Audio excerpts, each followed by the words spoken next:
No ja by som pozvala na Trenčiansky hrad, na peknú výhliadku, panorámu na Trenčín. Ukázal by som im asi tú vyhliadkovú väžu s tými hodinami. Ja by som im robila asi exkurziu do synagógy. Toto sú miesta, ktoré by Trenčania ukázali návštevníkom. Prímhra samozrejme hrad, majestátne sa týčiaci nad mestom. Historicky je to jeden z najvýznamnejších hradov. Boli tu Kelti a následne Rímania, neskôr Slovania, takže Trenčín je slovenské archeologické Eldorado. K najnavštevovanejším miestam v Trenčíne patrí táto studňa lásky na Trenčianskom hrade, ktorú mal vykopať Omar, preto aby zachránil svoju milovanú Fatimu. Studňa je hlboká približne 80 metrov. Predpokladáme, že ju kopali niekoľko desaťročí. Vodu tam nikdy nenašli, zrejme keď to vykopali, bola suchá. Svoju lásku si sem chodia vyznávať mnohí zaľúbenci. Urobil tak aj primátor mesta Richard Rybníček. Ten sa pred niekoľkými dňami dokonca oženil. Tak z lásky.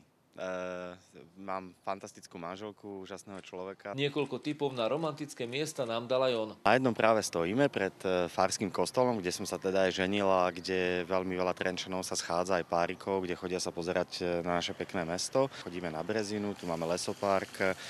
Do centra mesta je to veľmi príjemné. V Trenčíne si prídu na svoje aj ľudia, ktorí sa radi boja. Stačí, keď navštívia Katov dom. Ľudí tu väznili, mučili, strašne veľa ich tu zomrelo, hlavne nevinných a straší nám tu. Občas sa nám hýbu veci, najviac klada, ktorá je za mnou. Priestory dali aj vysvetiť, ale nepomohlo. Dekan povedal, že klada sa hýbe preto, že tu zomrelo veľa nevinných ľudí a lietajú tu ich duše. Atrakciou, ktorá zaujala aj svetové médiá, je nová plaváreň, v ktorej sa nedá kúpať. Nemá ani vodu, ani prívody siete, zatiaľ nemá teda nič, ale už teraz na jeseň, chvála Bohu, začína sa rekonštruovať most a dotiahnu sa tam tie siete, takže už je to všetko vyriešené. Z Trenčína Pavol Čertík, televízia Joj.